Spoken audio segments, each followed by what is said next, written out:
Nomine Patris et Filii et Spiritus Sancti. Amen.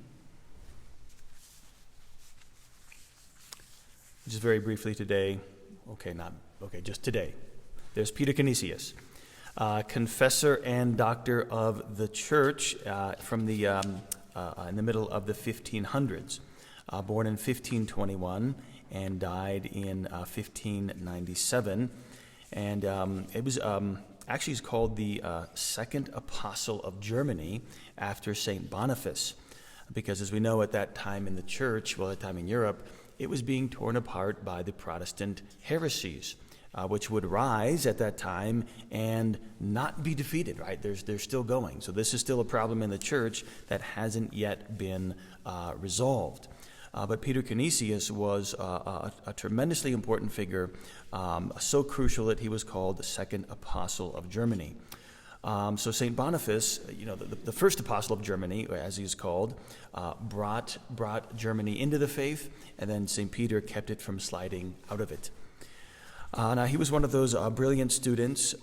He was born in the Netherlands and studied in Cologne, that famous college in Belgium. And he earned a master's degree at 19 years old, and then later on joined the newly formed Society of Jesus, the Jesuits, that had been founded just 5 years previously in 1534.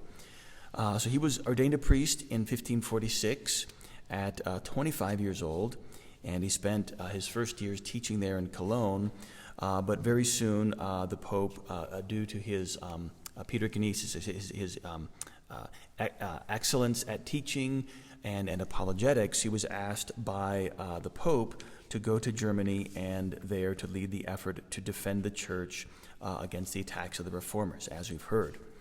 And so this is what he did. He led that effort, and in a part of that was expanding the order of the Jesuit province there in Germany. So he would establish houses of study, colleges, and seminaries, and because he knew, right, like one man can't do everything, so he put in the structure that would help him raise others to learn the faith, that they might defend it and teach it to others as well. So that is what part of the efforts of Peter Canisius. One of his achievements in doing this was his catechism. And we're not too familiar with this, the Canisian, Peter Canisian catechism. But this was, actually, it's still in use today in many parts in Europe. And we're much more familiar with the Baltimore Catechism, or even the Catechism of the Council of Trent. He would actually be, participate in that council for a number of years. But his catechism, the Canisian catechism, is very direct, very practical. It's divided into two sections: what you need to believe and what you need to do. And it was very effective for conversions. And his approach, he thought in converting back these fallen away Catholics, or falling away. He thought that the usual approach was too heavy-handed. It was too polemical and too much rhetoric and not practical enough. He would say, I think this is the quote of his, and he's talking about the Germans. If you treat them right, the Germans will give you everything. Many err in matters of faith, but without arrogance. They make mistakes in the German way, mostly honest, a bit simple-minded, and very open for truth. An honest explanation of the faith would be much more effective than a polemical attack against reformers. In fact, he would say that if you take the wrong approach with apologetics of this sort, with words like these, we don't cure patients, we make them incurable. So that's actually precisely what should be done when you're approaching any problem in the church, whether it's catechism or whatever. You have to know the problem. Who are the people we're speaking to? What's the problem? How do we cure it, right? Like a doctor. And if something doesn't work, you need to be able to reassess and say, maybe we've got something wrong.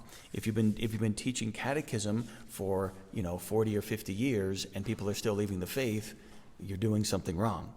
As it says in the, I think it's the Psalms, the law of the Lord is immaculate, converting souls. Also, it's one of the prophets. My words, I think it's Ezekiel or Jeremiah, thus saith the Lord, my word will not return to be empty, but it will accomplish the purpose for which I sent it, right? The words of the Lord drop down from heaven, and they will accomplish his purpose. So if people are not converting, it's not because, generally it's not because they're rejecting the faith, it's because they're not hearing the faith, right? It's not being preached. When you preach the faith, people will respond, they will listen. So that is a problem that needs to be done today, is catechism needs to be done properly. Let's see, Canisius. He had a great devotion to the Blessed Virgin Mary, as we always hear that great external works are always accompanied by great internal works, internal prayer. And we may take it for granted, but he is one of those who helped to popularize the second half of the Hail Mary. Holy Mary, Mother of God, pray for us, right? He would add those words in his catechism. We take it for granted that we have the rosary in its current form. That wasn't solidified until actually Pius V, and that was after he became Pope. He was a Dominican, and he was really who solidified and popularized not just the rosary, but the Hail Mary itself being used. So we had a great devotion to the Blessed Virgin Mary, which would assist him greatly in those conversions. And so after making great progress in converting back those German Lutherans from Protestantism, he would spend the last 20 years of his life in Fribourg, Switzerland, and he would found a college there, which is still still present, still being used today. That's not really very Catholic anymore.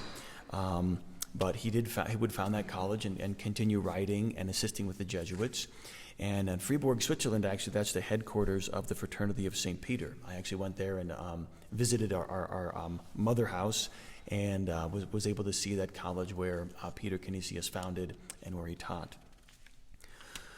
So over the course of the 40 years, he founded colleges, seminaries, wrote a catechism, preached the faith, brought people back to the faith, and his efforts made huge numbers of converts in Austria, Hungary, Bohemia, and especially Poland.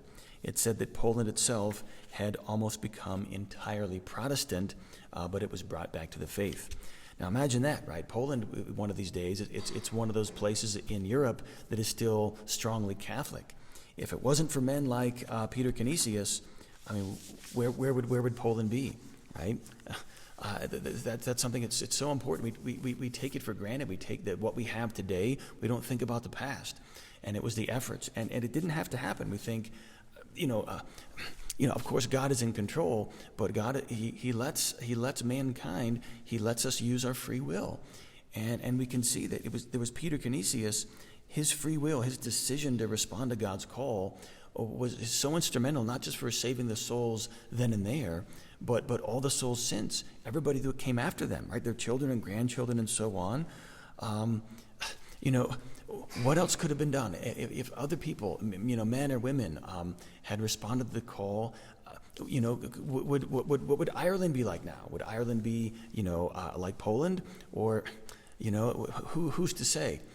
But what we can do is we can pray. We can pray that we might do God's will, that by our prayers, we might either convert others or by our prayers we might inspire young men and women to follow God's call, become missionaries, and through them, they might save others. But we don't know. We don't know what we can or can't accomplish. As always, we simply do our part as best we can.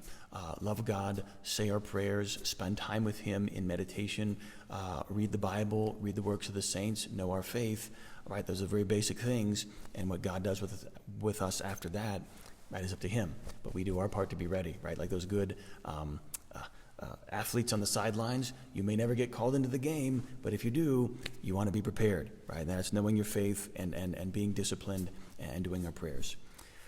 So thank God for sending us saints like St. Peter Canisius. So God bless you all. In the name of the Father, Son, and the Holy Ghost. Amen.